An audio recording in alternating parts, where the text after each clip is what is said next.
ओम प्रकाश जी सुबह की सैर करके लौटे तो देखा पानी की मोटर 1.5 घंटे से लगातार चल रही थी और पानी बह रहा था। ओम प्रकाश जी ने बहू सुधा को कहा, बहू, मैं 1 घंटे पहले गया था, तब भी मोटर चल रही थी और अब तक भी चल रही है। पानी तो कब का भर गया होगा, बहुत देर से पानी बह रहा होगा। मोटर बंद क्यों नहीं की? ऐसे तो मोटर खराब हो जाएगी। ये सुनते ही सुधा का पारा हाई हो गया। वह तिड़क कर बोली, तो मैं क्या करूं? पानी बह रहा होगा तो घर में और भी तो लोग हैं, वो भी तो बंद कर सकते हैं। मैं ही करूं सब काम, कोई और कुछ ना करे। ओम प्रकाश जी सोफे पर बैठे हुए बोले, अरे बहू, इतना तिड़क कर क्यों बोल रही हो? मैंने तो बस पानी की मोटर बंद करने के लिए ही तो कहा है। बहू गुस्से में बोली कि तो मुझसे ही क्यों कहा है? घर में और भी तो लोग हैं, आप उनसे भी तो कह सकते थे। या आपको बस मैं ही दिखाई देती हूँ? तभी वहाँ सास बबीता जी भी आ जाती हैं और कहती हैं कि बहू, ये कैसे बात कर रही हो अपने ससुर जी से? ऐसे बात करते हैं बड़ों से? इतना सुनना था कि बहू आग बबूला हो गई। हाथ में सब्जी थी जिसे उसने अभी काटी थी, फेंक कर मारी और चिल्ला कर बोली, जब मुझे तमीज़ नहीं है बात करने की तो सब्जी भी खुद बना लो। और अपने कमरे में चली गई और चादर ओढ़कर लेट गई। थोड़ी देर बाद पति राजन भी बाहर से घूम कर आया और अपने कमरे में गया तो देखा पत्नी सुधा चादर ओढ़े लेटी है। उसने कहा, क्या बात है सुधा, तबीयत तो ठीक है? अभी तो मैं तुम्हें सही छोड़ कर गया था, इतने में क्या हुआ? ऑफिस के लिए लंच बना दिया है या नहीं? सुधा कुछ नहीं बोली तो राजन ने दोबारा पूछा। सुधा उठकर बैठी और अपने पति से 1 की 10 लगाकर अपनी सास और ससुर दोनों की शिकायत लगा दी।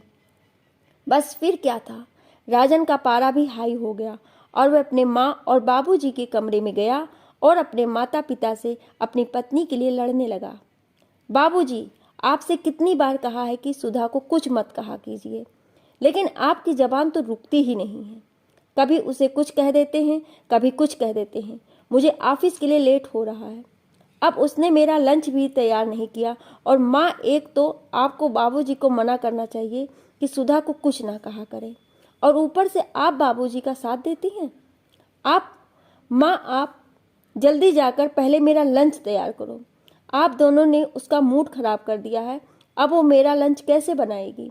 ये सुनकर ओम प्रकाश जी को बहुत ज़्यादा गुस्सा आ जाता है। वह आप पर से बाहर हो जाते हैं। वह अपने बेटे को कुछ नहीं कहते, लेकिन गुस्से में घर से बाहर निकल जाते हैं। उधर बबीता जी अपने पति को इतने गुस्से में देखती हैं तो घबरा जाती हैं, परंतु बेटे के लिए लंच तैयार करना था तो बोझल कदमों से किचन में आ जाती हैं और लंच तैयार करने लगती हैं। ओम प्रकाश जी के 2 बेटे हैं, बड़ा बेटा राजन और छोटा बेटा करण। बड़े बेटे की शादी को 5 साल हो चुके थे, परंतु अभी तक उसके पास कोई बच्चा नहीं था। और छोटा बेटा करण MBA कर चुका था, लेकिन वह जॉब नहीं करना चाहता था। वह अपना कोई बिजनेस करना चाहता था। वो अपने बिजनेस के लिए कोशिश कर रहा था। राजन की पत्नी का नाम सुधा है। सुधा बहुत ही झगड़ालू प्रवृत्ति है। जब से सुधा ओम प्रकाश जी के घर में दुल्हन बनकर आई है, तब से उनके घर में हमेशा कलह ही होती रहती है। वे छोटी छोटी सी बात पर लड़ती रहती है। ओम प्रकाश जी और उनकी पत्नी बबीता जी का जीना हराम हो गया है। ओम प्रकाश जी के 2 दोस्त हैं, जय किशन जी और जगदीश प्रसाद जी। तीनों बचपन के जिगरी दोस्त हैं। जगदीश प्रसाद जी के कोई औलाद नहीं है, जबकि जय किशन जी के 1 बेटा और 1 बेटी है। बेटा बड़ा और बेटी छोटी है। बेटे का नाम आंसू है और बेटी का नाम नेहा है, किंतु सब प्यार से उसे गुड़िया कहते हैं। जगदीश प्रसाद जी की खेती की ज़मीन है, तो वे ज़मीन पर खेती बाड़ी का काम देखते हैं, जबकि ओम प्रकाश जी और जय प्रकाश जी के क्रॉकरी मार्केट में बराबर बराबर क्रॉकरी की दुकान है। दोनों दोस्त सुबह को साथ में मार्केट जाते थे और शाम को साथ ही वापस आते थे। दोनों दोस्तों ने अपना घर उसी दुकान की आमदनी से बनाया था। बच्चों की पढ़ाई लिखाई और घर का सारा खर्चा उन्हीं दुकान से चल रहा था। ओम प्रकाश जी और जय प्रकाश जी दोनों के बड़े बेटे जॉब करते थे, परंतु घर के खर्च में वह दोनों कोई सहयोग नहीं करते थे। अपना पैसा दोनों अपने पास ही रखते थे। ओम प्रकाश जी और जगदीश प्रसाद जी दोनों का कारोबार पहले अच्छा था, परंतु कोरोना के बाद से कारोबार पर बहुत ज़्यादा फर्क पड़ गया था। दोनों ने ही दुकान किराए पर ले रखी थी। कोरोना के बाद से दुकान और घर का खर्चा निकालना बहुत मुश्किल हो रहा था। आशु की शादी को 4 साल हो चुके थे। उसकी पत्नी का नाम ज्योति है। ज्योति भी सुधा की तरह झगड़ालू प्रवृत्ति की है और दिन रात लड़ती रहती है। इधर तो ओम प्रकाश जी के घर में सुबह सुबह कलह हो गई थी, उधर जय किशन जी के घर भी सुबह सुबह कलह हो रही थी। तीनों दोस्त सुबह साथ में घूमने जाया करते थे। घूमने से लौटकर जब वह ओम प्रकाश जी घर में घुसे तो उनके घर में लड़ाई हो गई और जैसे ही जय किशन जी घर में घुसे तो उन्होंने देखा कि उनकी पत्नी साधना देवी जी तो नहा धोकर पूजा करके बैठी हैं और उनकी बहू पड़ी हुई सो रही है। ये देखकर उन्हें बहुत गुस्सा आया और वह कहने के ये कौन सा तरीका है, इतनी देर तक सोकर उठने का, अभी तक नाश्ता भी नहीं बना है, तो घर के बाकी काम फिर कब होंगे। आशु अपने कमरे में ये बात सुन लेता है और बाहर आ जाता है और जय किशन जी से लड़ना शुरू कर देता है। और बाबूजी, आप फिर शुरू हो गए, सुबह सुबह आपको क्या दिक्कत है। ज्योति के सोने से जय किशन जी गुस्से में कहते हैं कि तुम्हें ऑफिस जाना होता है तो तुम्हारा लंच कौन बनाएगा। आशु तिड़क कर जवाब देता है, अरे माँ है ना बनाने के लिए, आप उसे क्यों डिस्टर्ब करते हैं। तभी ज्योति भी कमरे से बाहर आ जाती है और कहती है, ये तो इनका रोज का ड्रामा है, कभी चैन से सोने नहीं देते, जब देखो तब चिल्लाते रहते हैं। इस पर साधना देवी जी कहती हैं, बहू तुझे बीच में बोलने की क्या जरूरत है। तो ज्योति सास को भी पलटकर जवाब देती है, तो जब ये मुझे कुछ कह रहे हैं तो मैं पलटकर जवाब भी ना दूं, तो जैसा ये मुझे कहेंगे वैसा ही सुनेंगे, तो तू अपने ससुर की बराबरी करेगी। साधना देवी जी ने गुस्से में कहते हुए। तो आशु अपनी माँ की तीखे लहजे में कहता है, माँ आप चुप रहो और जाओ जाकर मेरे लिए नाश्ता और लंच तैयार करो, और ज्योति तुम जाकर सो जाओ, जब तुम्हारा दिल करे तब उठना। ये सुनते ही जयप्रकाश जी गुस्से से आग बबूला हो जाते हैं और घर से बाहर निकल जाते हैं। साधना देवी जी भी अपने पति को गुस्से में देखकर घबरा जाती हैं, परंतु बेटे ने ऑर्डर लगा दिया था नाश्ता और लंच बनाने का, तो वह बेदिली से किचन में जाकर नाश्ता और लंच बनाने लगती हैं और ज्योति जाकर आराम से कमरे में सो जाती है। ओम प्रकाश जी और जय किशन जी दोनों गुस्से से घर से बाहर निकल आए थे। पहले ओम प्रकाश जी गुस्से में घर से निकले थे और चलते चलते सीधा अपने दोस्त जगदीश प्रसाद जी के यहाँ पहुँच जाते हैं। घर में घुसते ही देखते हैं उनके दोस्त जगदीश जी की चाय की चुस्की के साथ अखबार पढ़ने में मस्त हैं और जगदीश जी की पत्नी मालती जी ने वॉशिंग मशीन लगाई हुई है। जैसे ही मालती जी की नज़र अंदर आते हुए ओम प्रकाश जी पर पड़ती है तो मालती जी कहते हैं, अरे भाई साहब आप। तभी जगदीश जी भी अपने दोस्त को देखते हैं, अरे मेरे यार सुबह सुबह क्या बात है, अभी तो घूम कर आए ही थे हम, इतनी जल्दी कौन सा काम आ पड़ा, आ जा मेरे पास यहीं बैठ जा। ओम प्रकाश जी आकर दोस्त के पास बैठ जाते हैं। मालती जी उनके लिए भी चाय लेने चली जाती हैं। और बता यार क्या बात है, तेरा चेहरा बड़ा लटका हुआ है, आज फिर से बहू ने नाको चने चबवा दिए क्या। जगदीश प्रसाद जी मस्ती भरे अंदाज में पूछते हैं, अरे यार क्या बताऊं, वही रोज की किचकिच, 1000 बार मोटर को कह दिया कि इतनी देर तक ना चलाओ, पानी लाइट पैसा सब बर्बाद हो रहा है, मगर मजाल है बहू की जो मान जाए। ओम प्रकाश जी दुखी मन से जवाब देते हैं, लीजिए भाई साहब आप गर्मा गर्म चाय पीजिए। मालती जी ने ओम प्रकाश जी को चाय का कप पकड़ाते हुए कहा। जगदीश प्रसाद जी को हंसी आ रही थी। ओम प्रकाश जी खींचते हुए कहते हैं, हंस ले, तू पहले खूब हंस ले, तेरी हंसी बाकी ना रह जाए। जगदीश जी और तेज तेज हंसने लगे। अजी बस भी करो, भाई साहब दुखी हैं। मालती जी अपने पति को हाथ मारते हुए चुपके से कहती हैं। तभी मेन गेट से जय किशन जी भी आते हुए दिखाई पड़ते हैं। बोझल कदमों से नीचे निगाह किए हुए अंदर आ रहे थे। आते ही देखा, ओ ओम क्या बात, तू तो मुझसे पहले यहाँ मौजूद है। जगदीश जी जो पहले ही ओम प्रकाश जी पर हंस रहे थे अब जय किशन जी को देखकर कहते हैं, क्या बात है जय, तेरी बहू आज भी ढेर पड़ी होगी, पूजा के लिए भी नहीं उठी होगी, तूने 1-2 बातें बोल दी होगी तो बहू और बेटे ने मिलकर तेरी क्लास ले ली होगी। और कहते ही जगदीश प्रसाद जी खूब हंसते हैं।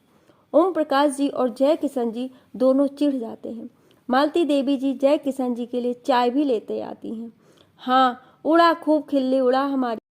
दोनों एक साथ जगदीश जी को बोलते हैं, दरअसल जगदीश जी की हंसी इस बात पर आ रही थी कि तीनों दोस्त बचपन के दोस्त हैं। सब काम भी साथ साथ करते थे और शादी भी तीनों की आगे पीछे ही हुई थी। ओम प्रकाश जी और जय जी को बच्चे हुए, किंतु जगदीश प्रसाद जी को बच्चे नहीं हुए। इलाज भी अत्यधिक कराया, परंतु भगवान ने इनके नसीब में औलाद का सुख ही नहीं लिख रखा था। तो जब इन दोनों दोस्तों के बच्चे छोटे थे तो दोनों दोस्त मिलकर जगदीश को कहा करते थे कि तेरी किस्मत में तो औलाद भी नहीं है, तुझे तो औलाद के सुख की प्राप्ति भी नहीं होगी। और इस बात पर दोनों दोस्त उनकी खूब खिल्ली उड़ाया करते थे। तो अब खिल्ली उड़ाने की बारी जगदीश प्रसाद जी की थी, इसीलिए उन्हें इतनी हंसी आ रही थी। तीनों एक दूसरे के बिना रह भी नहीं पाते थे। हंसी मजाक तो इनके लिए घुट्टी की तरह थी। चाहे कैसी भी मजाक हो, कभी एक दूसरे का बुरा ना मानते थे। जगदीश प्रसाद जी हंसकर कहते हैं, मिल गया औलाद का सुख, हो गए तुम धन्य। जय जी कहते हैं, अबे तू चुप हो जा, अब जरा सी देर को शांति लेने दे।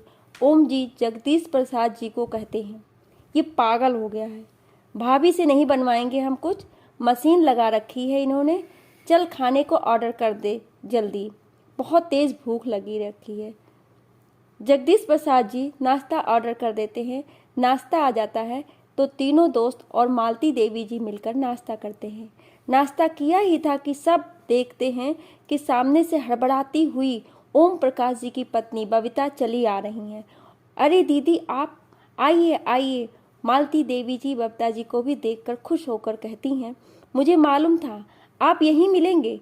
बबीता जी बैठते हुए अपने माथे पर से पसीना पोंछते हुए अपने पति को कहती हैं, अरे भाई साहब आप भी यहीं हैं। बबीता जी मुस्कुराते हुए जय किशन जी को कहती हैं, हाँ भाभी जी, ये दोनों उस्ताद यहीं हैं और जाएंगे भी कहाँ। जगदीश जी हंसते हुए कहते हैं, तभी सामने देखा तो जय किशन जी की पत्नी साधना भी अपने चेहरे के पसीने को साफ करते हुए अंदर आ ही रही है। भाभी जी आप भी चले आए, चलो अच्छा है, आज घर में अच्छी रौनक हो गई। मालती जी खुश होते हुए कहती हैं, ये भी ना बस, गुस्से में तिलक कर बाहर भाग आए।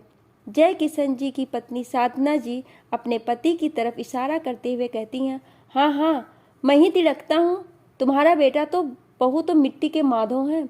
जय किशन जी ने मुंह पिचकाते हुए जवाब दिया, अरे अरे ओम और जय, क्या तुम दोनों को आज दुकान नहीं खोलनी है? टाइम देखो क्या हो गया है और तुम दोनों यहाँ बैठकर सुबह सुबह गप्पे मार रहे हो। जगदीश जी खिल्ली उड़ाते हुए दोनों दोस्तों को कहते हैं। तो ओम जी अखबार उठाकर जगदीश जी के देकर मारते हैं और जय जी उठकर जगदीश जी का गला दबाने लगते हैं। दोनों कहते हैं, हम तो परेशान हैं और इसे गप्पे दिख रहे हैं, हमें नहीं खोलनी दुकान। अरे यार जाने दो, मुझे मारोगे क्या? अपने बेटे बहू का गुस्सा मुझ पर उतारोगे क्या? फिर तीनों दोस्त गले लग जाते हैं। जगदीश जी दोनों को बाहों में भर कर कहते हैं, यारो तुम तो मेरी जान हो, तुम दुखी तो मैं दुखी, तुम खुश तो मैं खुश। तीनों दोस्त हंसने लगते हैं उन्हें देखकर। उनकी पत्नियां भी खुश हो जाती हैं। तभी जय जी की बेटी गुड़िया आती है, कहती है, ओ फो डैड आप यहाँ हैं, मैं इधर उधर आपको ढूंढ रही थी और आप सब यहाँ हैं, गप्पे सप्पे मार रहे हैं। तभी ओम प्रकाश जी का छोटा बेटा करण भी वहाँ आ जाता है। Oh my God, dad uncle aunty गुड़िया सुबह सुबह सब के सब यहाँ इकट्ठा हो रहे हैं। हाँ जी हाँ, क्यों नहीं, घर में तो बेटे बहुओं का कोहराम मचा हुआ है। करण भी खिल्ली उड़ाते हुए कहता है। गुड़िया और करण अपने अपने मॉम डैड को घर चलने के लिए बोलते हैं। साथ में दोनों पत्नियां भी घर चलने को कहती हैं, किंतु ओम प्रकाश जी और जय जी घर जाने को साफ मना कर देते हैं। मालती जी और जगदीश जी बच्चों से कहते हैं कि बेटा ये घर इनका भी तो है, इन्हें यहीं रहने दो, आप दोनों घर चले जाओ। नहीं अंकल आंटी, हम मॉम डैड के बिना घर नहीं जाएंगे। गुड़िया और करण भी उनके बिना जाने को मना कर देते हैं। ओम प्रकाश जी कहते हैं, मैं तंग आ गया हूँ रोज रोज की चिक चिक से, मेरा ही घर और मुझे ही इतना अपमान सहना पड़ता है, बस बहुत हुआ, अब नहीं। हाँ यार बहुत हो गया, हमारे घर में हमारी जरा भी इज्जत नहीं है, बेटा बहू ऐसा व्यवहार करते हैं जैसे हम दूध पीते बच्चे हों। अरे धिक्कार है ऐसी औलाद पर, सारा जीवन इस औलाद के लिए मारे मारे फिरो और बुढ़ापे में दो बात कहने का भी हक नहीं। जय किशन जी भी ओम प्रकाश जी की बातों में बातें मिलाकर कहते हैं। फिर जगदीश जी भी कहते हैं, यार तुम औलाद वाले होकर बुढ़ापे में कितना दुखी हो। शुक्र है फिर मालिक का कि मैं बे औलाद हूँ। और ये मत सोचना कि तुम्हारा कोई नहीं है, मैं हूँ तुम्हारा, ये घर तुम्हारा, ये जमीन तुम्हारी, मेरे तो माँ बाप, भाई बहन, औलाद सब तुम दोनों ही हो। तुम हो तभी तो मैं आज तक जीवित भी हूँ। तुम दोनों ना होते तो कब का मैं मर गया होता। तुम्हारे साथ ही तो मेरा जीवन सुखी है। कहते कहते जगदीश जी की आंखों से आंसू बहने लगते हैं। दोनों दोस्त उन्हें अपने सीने से लगा लेते हैं। तीनों की दोस्ती देखकर वहां मौजूद सब लोगों की आंखों में पानी आ जाता है। तीनों दोस्त हाथ पर हाथ रखकर एक दूसरे को सांत्वना देते हैं। ओम प्रकाश जी और जय किशन जी जगदीश जी को लेकर अपने दोस्त विक्रम जी के पास जाते हैं, जो कि पेशे से एक बिल्डर थे।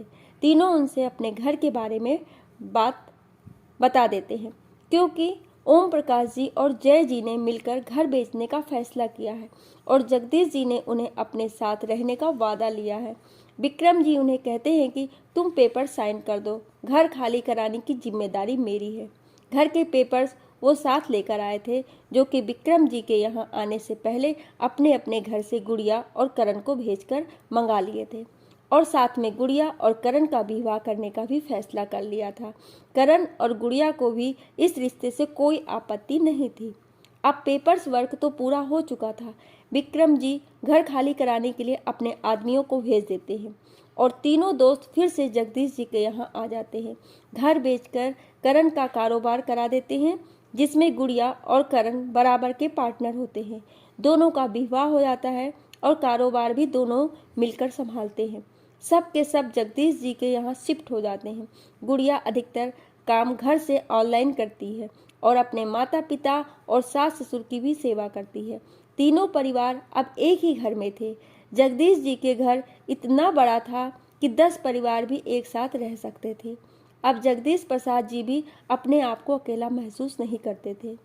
करण का कारोबार बहुत अच्छा चल जाता है तो ओम प्रकाश जी और जगदीश प्रसाद जी दोनों अपनी दुकान छोड़ देते हैं, क्योंकि दोनों की दुकान किराए पर थी और अब करण नहीं चाहता था कि वह दोनों दोस्त अब काम करें। मालती जी, बबीता जी और साधना जी बहुत खुश रहती हैं और कुछ ना कुछ करती रहती हैं। कभी अचार, कभी पापड़, कभी चिप्स और तीनों दोस्तों पहले से भी ज़्यादा हंसी मजाक करते रहते, चेस खेलते रहते, एक दूसरे की खिल्ली उड़ाते रहते। इधर ओम प्रकाश जी और जय किशन जी के बेटे बहुओं से घर खाली करा लिया गया। चारों अपने माता पिता के पास आए और कहने लगे कि आपने घर बेच दिया, कोई बात नहीं, लेकिन हमें भी अपने पास रख लो। इतनी बड़ी हवेली है, जहाँ इतने लोग रह रहे हैं, 4 और सही, कम से कम हमारा किराया तो बच जाएगा। ओम प्रकाश जी और जय किशन जी उन्हें कहते हैं कि अब तुम्हारे लिए ना हमारे घर में जगह है और ना हमारे दिलों में। यहाँ से दफा हो जाओ अपनी सूरत लेकर, जहाँ रहना है रहो। उनकी माएँ भी उन्हें जाने को बोल देती हैं। चारों अपना सा मुंह लेकर चले जाते हैं। करण और गुड़िया के यहाँ 2 जुड़वा बेटों का जन्म होता है तो पूरी हवेली में खुशियाँ ही खुशियाँ आ जाती हैं। अब तीनों दोस्त उन दोनों बच्चों के साथ खूब खेलते हैं और जीवन का भरपूर आनंद लेते हैं। जगदीश प्रसाद जी की सुनी हवेली अब बच्चों की किलकारियों से गूंज उठी थी। जिस बड़ी हवेली में पहले जगदीश प्रसाद जी और मालती देवी जी अकेले बैठे रहते थे, आज उस हवेली में रौनक ही रौनक थी। इस कहानी से हमें यही सीख मिलती है कि हमें सही समय पर सही फैसले लेने चाहिए, तभी हमारा जीवन सही तरीके से चल सकता है और तभी हमारे जीवन में खुशियाँ ही खुशियाँ आ सकती हैं।